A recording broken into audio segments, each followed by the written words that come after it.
नमस्कार।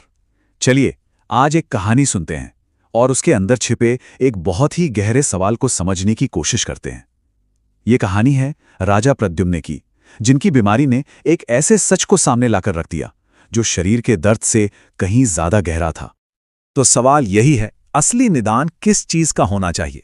उस रोग का जो शरीर को लगा है या उस मोह का जो हमारे मन में बसा है? ये कहानी हमें दिखाएगी कि कैसे हम अक्सर गलत चीज का इलाज करने में ही अपनी सारी की सारी ताकत झोंक देते हैं। कहानी की शुरुआत होती है एक बहुत ही निराश कर देने वाले माहौल से, जहां एक ताकतवर राजा अपनी जिंदगी की सबसे बड़ी जंग लड़ रहा है और ऐसा लग रहा है कि वो हार रहा है। राजा प्रद्युम्न की जो हालत थी वो बस बिगड़ती ही चली जा रही थी।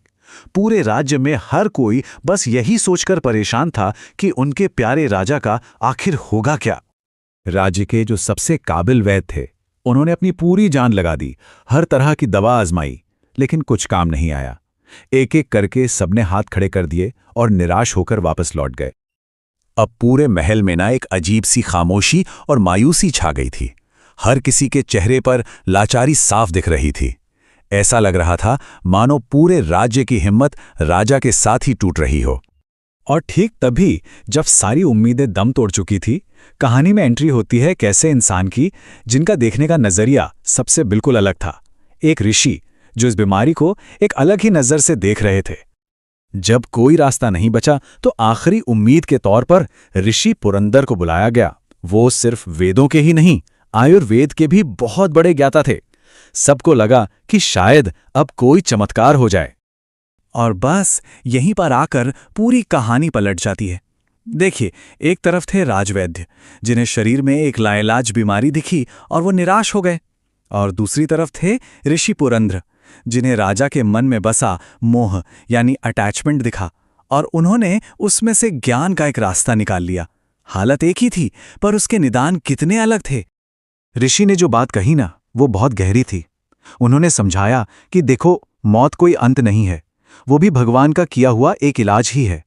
एक पुराना जर्जर शरीर छूटता है और उसकी जगह एक नया स्वस्थ शरीर मिल जाता है। इस पर दुख कैसा? लेकिन परिवार वाले ऋषि की इन गहरी बातों को समझ नहीं पा रहे थे। उनकी जिद इतनी बढ़ गई कि ऋषि को एक ऐसा उपाय बताना पड़ा जो सुनने में ही बड़ा अजीब और रहस्यमयी था।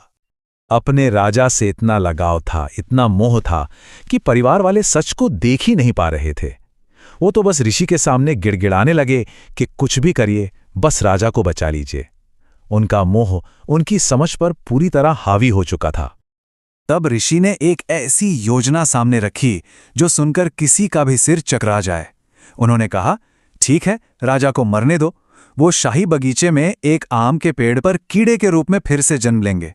प्रधानमंत्री को जाकर उस खास कीड़े को पकड़ना है और उसे मार देना है, और ऐसा करते ही राजा वापस जिंदा हो जाएंगे। अब ये कोई इलाज था या कोई पहेली, किसी की समझ में कुछ नहीं आया। और अब आता है कहानी का सबसे दिलचस्प हिस्सा। ऋषि की योजना पर काम शुरू होता है और एक ऐसी घटना होती है जिसके बारे में किसी ने सोचा भी नहीं था। जैसे ही राजा ने अपनी आखिरी सांस ली, प्रधानमंत्री एक पल भी रुके बिना शाही बगीचे की तरफ भागे। उनके कंधों पर सिर्फ एक हुक्म नहीं था, बल्कि अपने राजा को वापस लाने की एक बहुत बड़ी और अजीब सी जिम्मेदारी थी। प्रधानमंत्री ने पेड़ पर उस कीड़े को ढूंढ भी लिया, पर जैसे ही उसे पकड़ने के लिए हाथ बढ़ाया, वो कीड़ा फुर्स से उड़कर दूसरी डाल पर जा बैठा। बस वहीं से एक चतुर मंत्री और एक नन्हे से कीड़े के बीच जिंदगी की पकड़म पकड़ाई शुरू हो गई। अरे, ये कोई मामूली कीड़ा नहीं था, ये तो बहुत होशियार था। जैसे ही उसे लगा कि अब पकड़ा जाएगा, उसने अपनी जान बचाने के लिए एक पेड़ से दूसरे पेड़ पर छलांग लगा दी। वो छोटा सा जीव अपनी पूरी ताकत से लड़ रहा था। प्रधानमंत्री ने घंटों तक उस कीड़े का पीछा किया, इस डाल से उस डाल, इस पेड़ से उस पेड़, लेकिन वो हाथ नहीं आया।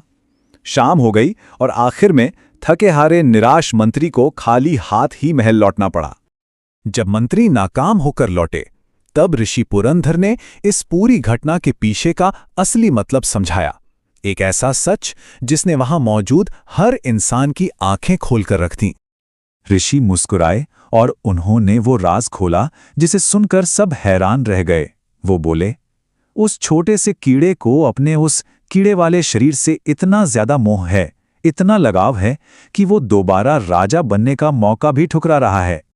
तो ये है मोह, किसी ऐसी चीज से बहुत ज्यादा जुड़ जाना जो हमेशा नहीं रहने वाली, और यह जुड़ाव ही आखिर में हमारे दुख का कारण बनता है।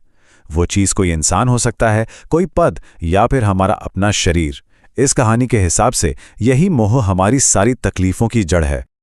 बस ऋषि के ये शब्द सुनने की देर थी, राज परिवार को अपनी गलती का एहसास हो गया, उनका सारा भ्रम टूट गया। वो समझ गए कि वो राजा को नहीं, असल में तो अपने ही मोह को बचाने की जिद कर रहे थे। और ये कहानी ना हमें इसी एक सवाल के साथ छोड़ जाती है, अगर हर अंत के बाद एक नई शुरुआत होती ही है, तो फिर हम सब बदलाव से, पुरानी चीजों को जाने देने से इतने डरते क्यों हैं? शायद उस कीड़े की तरह हम सब भी अपनी अपनी छोटी सी जिंदगी के मोह में इतने जकड़े हुए हैं कि ये भूल ही जाते हैं कि शायद आगे इससे भी बेहतर कुछ हमारा इंतजार कर रहा हो।